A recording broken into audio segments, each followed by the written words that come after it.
What stock to buy? There are so many to choose from. Amazon, Google, Facebook, Chipotle, Uber. Welcome to the video. Barry Charles here, making dreams come true every day. Today we are going to talk about 5 stocks to buy in June, the watch edition. These stocks are what I call growth stocks, looking out to the future in a time frame of 10 years plus. I thought this video would be helpful, following up from my latest video, Beginner's Guide to Stock Investing. It discussed some of my ideas on what to look for in companies' financials to help you buy stocks. You can find the link to the video in the top right corner of the video and in the description below. Today I'll show you 5 examples of stocks that I expect to grow into the future. They all have a moat, which means what gives them competitive advantage over all competitors in their field. Remember, I'm not your financial advisor, so do your own research before you buy any stocks. Smash the thumbs up if you enjoy the video. Remember to subscribe to the channel and click on the notification symbol to get my latest videos. Let's get to it. The first stock to buy is Tesla, ticker symbol TSLA. What is Tesla? Tesla Incorporated is an American electrical vehicle and clean energy company based in California. The company specializes in electric vehicles, manufacturing, battery energy storage, and also solar panel and roof tile manufacturing. Tesla operates multiple production and assembly plants throughout America and China, and soon into Germany. They are also working on self-driving technology. Self-driving vehicles will play a crucial role in improving transportation safety and accelerating the world's transition to a sustainable future. Full autonomy will enable a Tesla self-driving car to be substantially safer than a human driver, lowering the financial cost of transportation for those who own a car and provide low-cost, on-demand mobility for those who do not. All Tesla vehicles produced in their factory will have the hardware needed for full self-driving capability at a safety level substantially greater than that of a human driver. 8 surround cameras providing 360 degrees visibility around the car and up to 250 meters of range. 12 updated ultrasonic sensors to complement this vision, allowing for the detection of both hard and soft objects at nearly twice the distance of the prior system.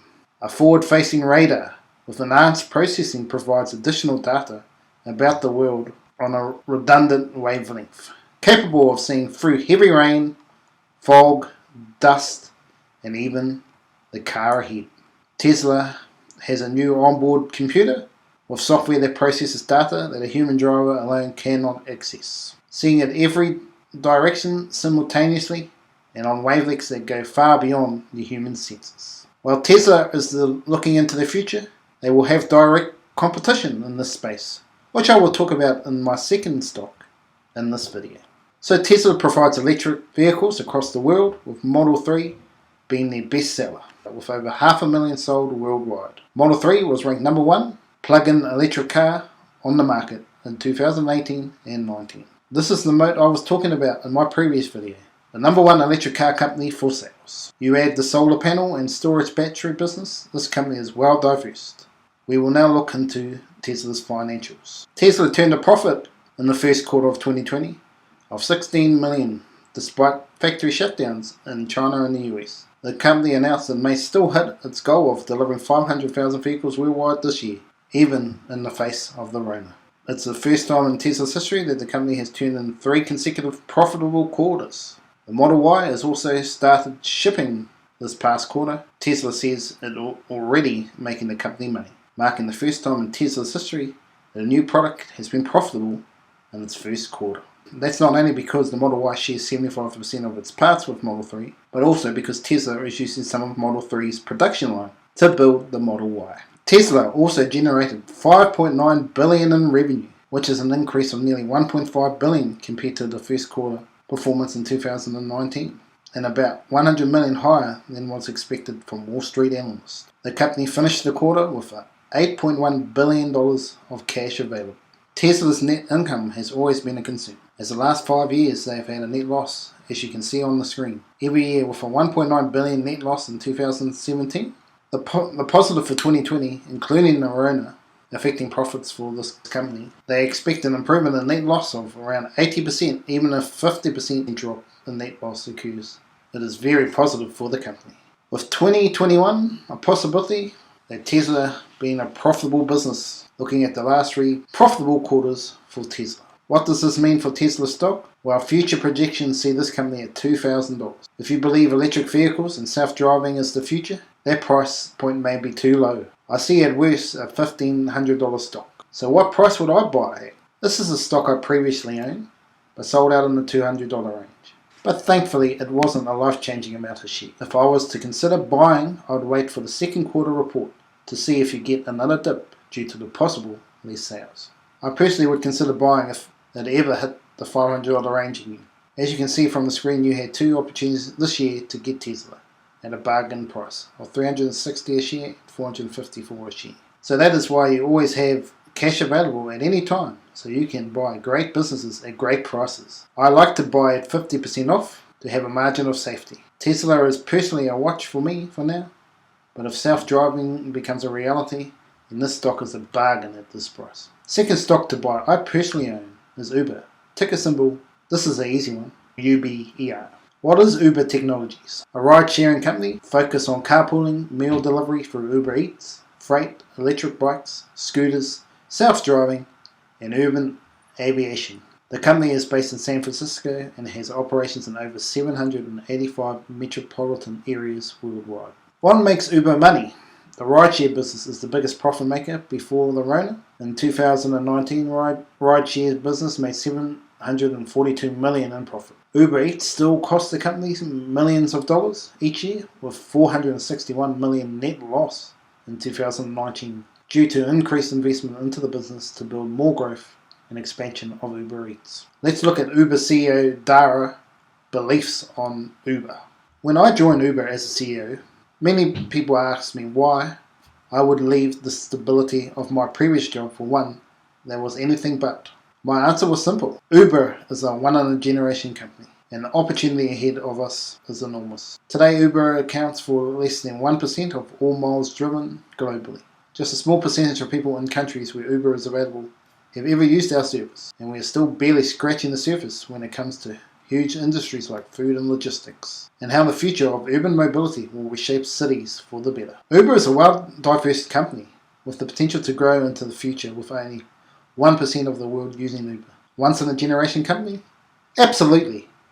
Has a chance, but with the Rona, has made forced changes that we will look at. In April 2020, Uber rides are down 80% in the US. 80% loss, guys and gals, during the Rona, and the stock price goes up? Doesn't make sense. They have to let go of 6,000 employees in the last 2 weeks. Really? Cost cutting?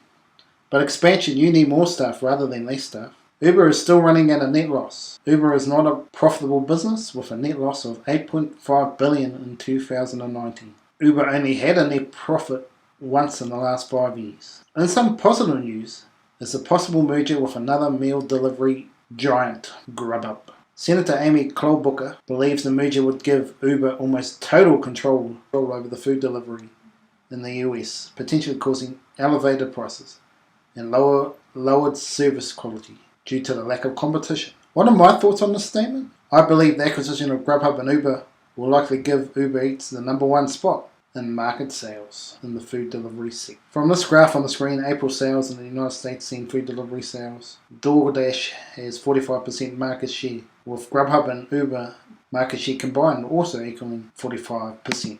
Uber's branding, I believe over time, they will get to 60% market share in the US. If we look at the lower service quality, no way Senator Amy's recommendations is correct. Uber cannot slip on quality, as DoorDash is the current #1 meal delivery service provider in the US, and dropping standards would be bad for the business, and their reputation could affect other parts of the business through word of mouth. It's a place Uber doesn't want to lose, the people's vote, the one that matters the most. You can imagine an Uber driver eating half the food before arrival or turning up 20 minutes late. You get a few stories like that and word of mouth gets around quickly in the social media revolution. Your company could be toast. So what's some positives for Uber? Uber Freight Transportation, Uber's flight, aviation, self-driving vehicles all have potential to blow the competition away through expansion in the US and across the world. Imagine all Uber ride-sharing becoming self-driving.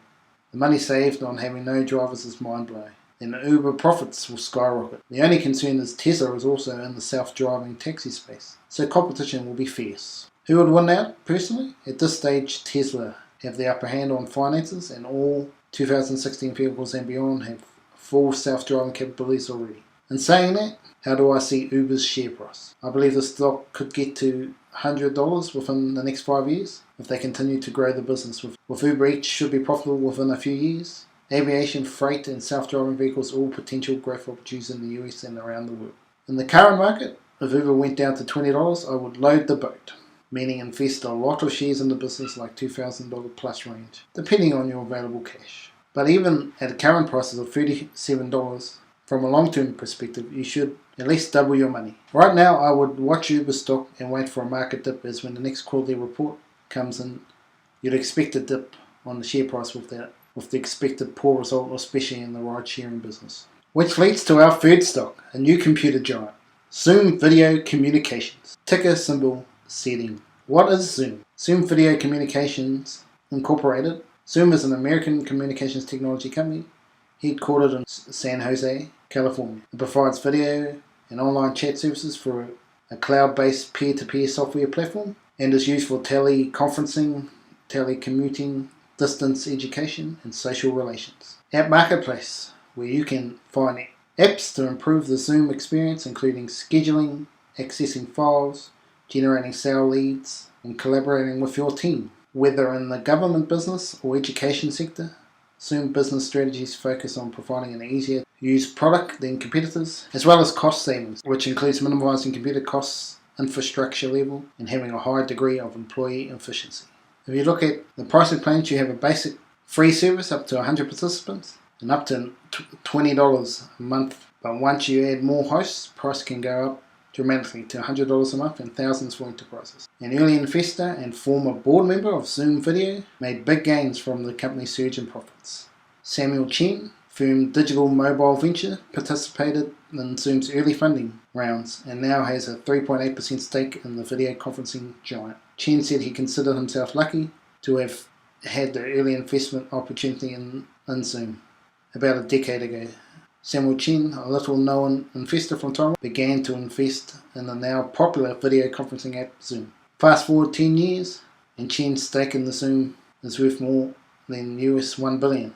This shows that if you can get enough money into the right company early, you can get life-changing results. Let's look into the financials of Zoom. Revenue has 10 times within the space of 3 years, from $60 million in 2017 to over $600 million at the start of 2020. What's next for revenue? At the moment, experts expect over $800 million revenue for this year, but I believe Zoom will be reaching $1 billion status in revenue by the end of the year. In terms of net income, in 2017, Zoom had $14 million net loss.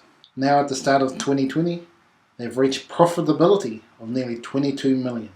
I think they will be pushing $60 million net income by the end of the year. Given that Zoom's stock price had more than tripled since the beginning of the year, there's no doubt the market was expecting the video specialists to show strong first quarter results. The company communicated in April that its numbers of daily meetings participants exceeded 300 million, up from 10 million in December, as many people have been using video communications while staying at home.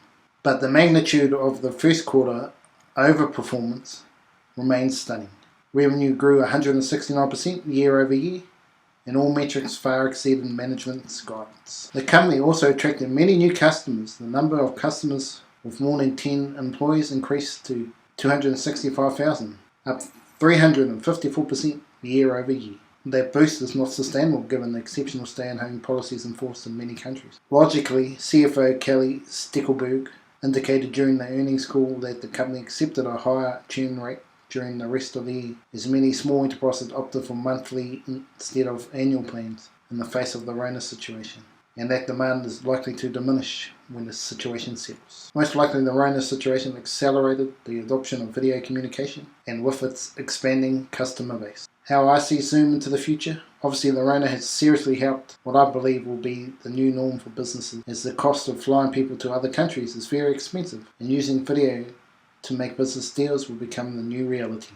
I still believe the real big life-changing decisions will see people fly to try and seal the deal. The interesting thing going forward is education. Will we see kids less in schools and doing more study through video screens? Homeschooling may become more appealing as there is so much information available on the internet. Local governments and state may provide a yearly scheduled program via video, and resources are all available online, especially in high school and university as students are working more and more. Having the flexibility to do schoolwork in their own time could be a game changer for the education space forever.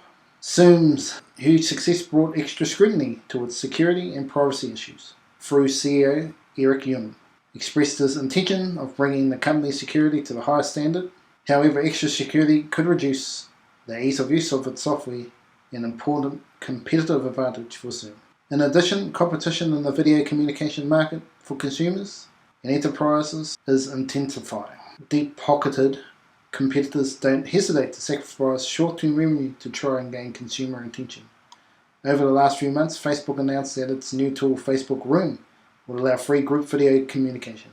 Microsoft communication software Skype doesn't even require the user to download software or create a user account anymore. And Alphabet Google recently made its video conferencing software free. In addition, beside the usual competition from giant tech companies, communication solution teams, and Webeck, the enterprise market is becoming crowded.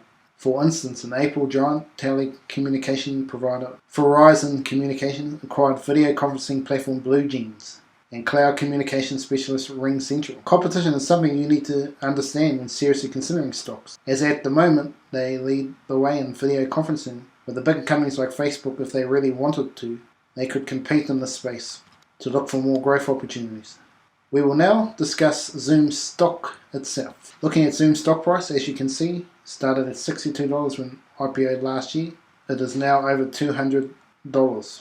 Thanks to the Rona. With business travel ceasing, Zoom was given the opportunity to expand, and the biggest question with cost cutting, will businesses stop the executives traveling and use Zoom once we go back to normality in 2021?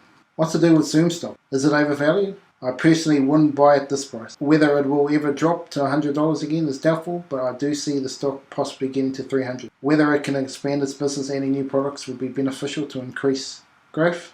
Definitely a watch for me, but certainly anything under $150 is a good buy.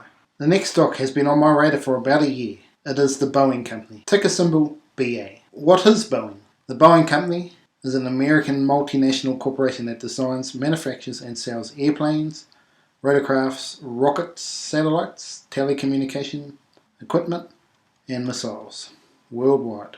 The company also provides leasing and product support services. Boeing is amongst the largest global aerospace manufacturers. It is the second largest defense contractor in the world. The Boeing company has its corporate headquarters in Chicago, Illinois.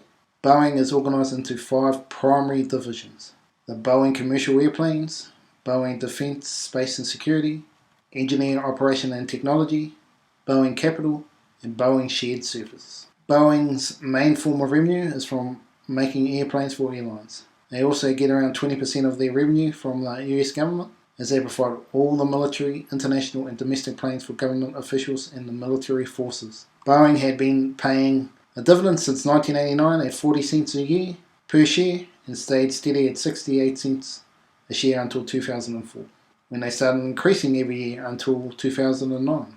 The stock dividend held firm at $1.68 until 2012. Since 2012, the dividend had increased over 4 times its payouts to shareholders to $8.22 per share going into 2020.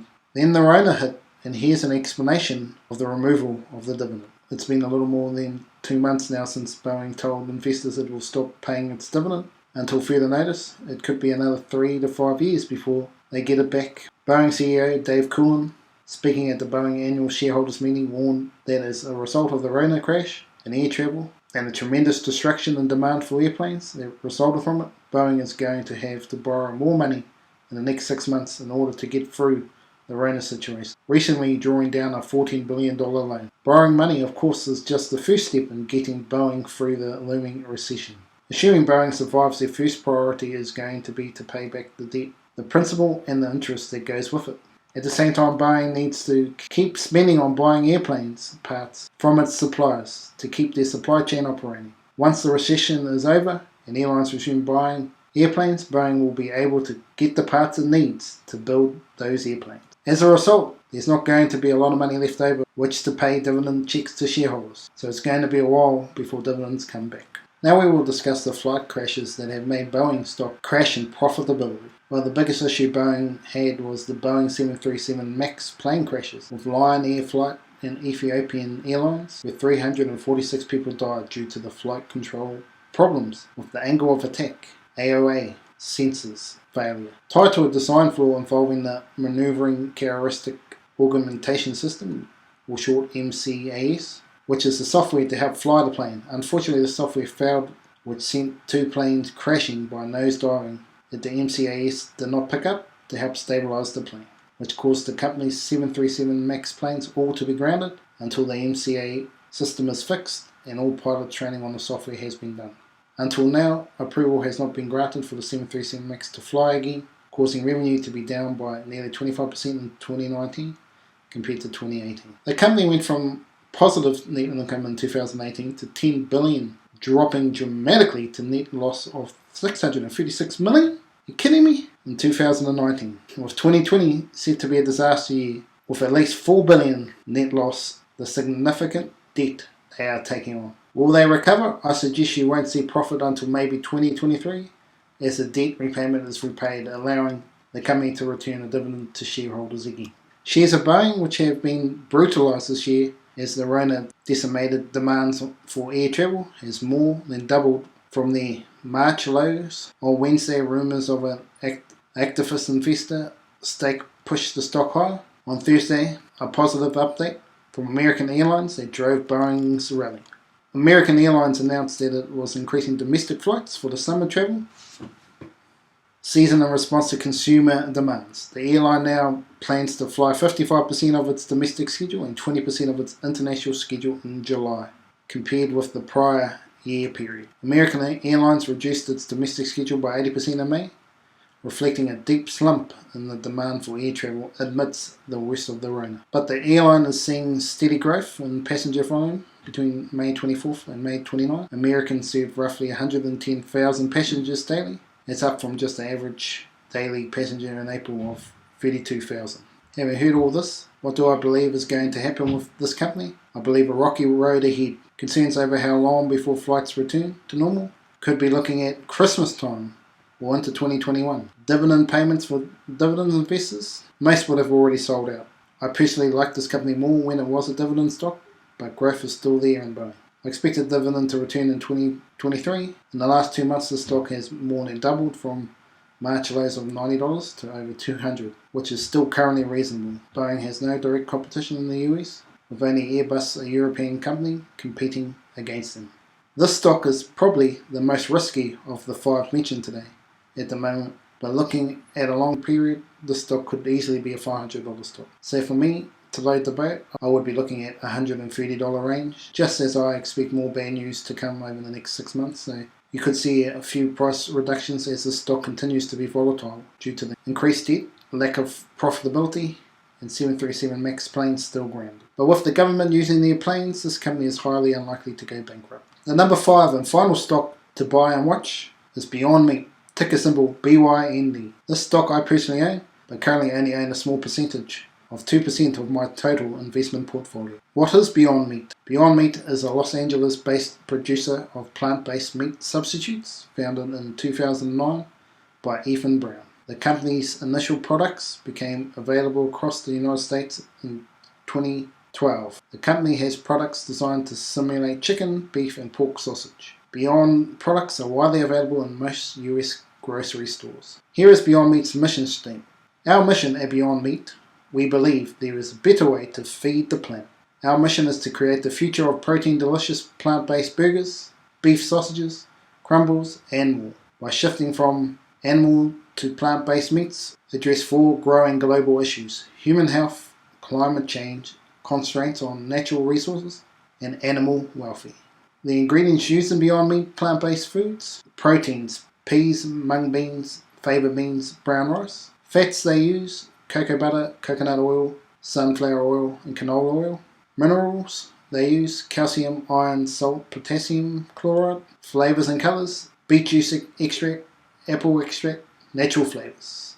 Our carbohydrates: potato starch and plant fiber derivatives. The current products they supply include Beyond Breakfast Sausages, Beyond Burger, Beyond Beef, Beyond Sausage, and Beyond Beef Crumbles. The product can be found at Carl's Jr., Dunkin' Donuts, Starbucks, and has been trialled in McDonald's. Beyond Meat has one major competitor, Impossible Foods. Beyond Meat may have issues with their production line, as China food processing factories provide most of what goes into vegan burger patties made by market leader Beyond Meat and Impossible Foods, an arrangement that could damage their standard consumers in their own age. Beyond Meat recently signed a significant deal with Shangata Foods, located in China's Shandong province. Shangata will provide 85% of the pea protein for its products. Sorry if I said that wrong.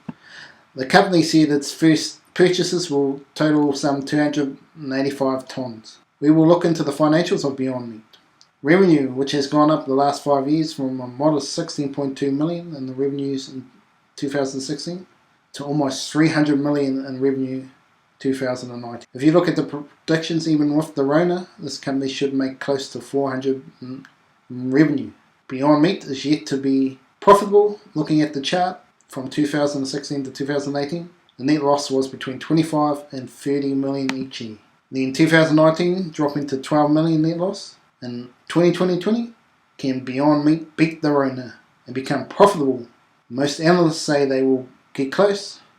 I am bold and say they will be profitable by the end of the year, predicting McDonald's will give Beyond Meat Burger a permanent spot on the menu after the trials recently finished. Watch this space. Beyond Meat has the potential to be the leading player in the plant-based food sector. The stock has been at all-time highs of 240 before a major sell-off, including company executives, and dropped to as low as $48. I have an average cost basis of $76.45 for a current profit as of Friday 74%. I value this stock at least $200 into the future, so even at $133, it's worth buying now. I would personally wait until under the $100 range.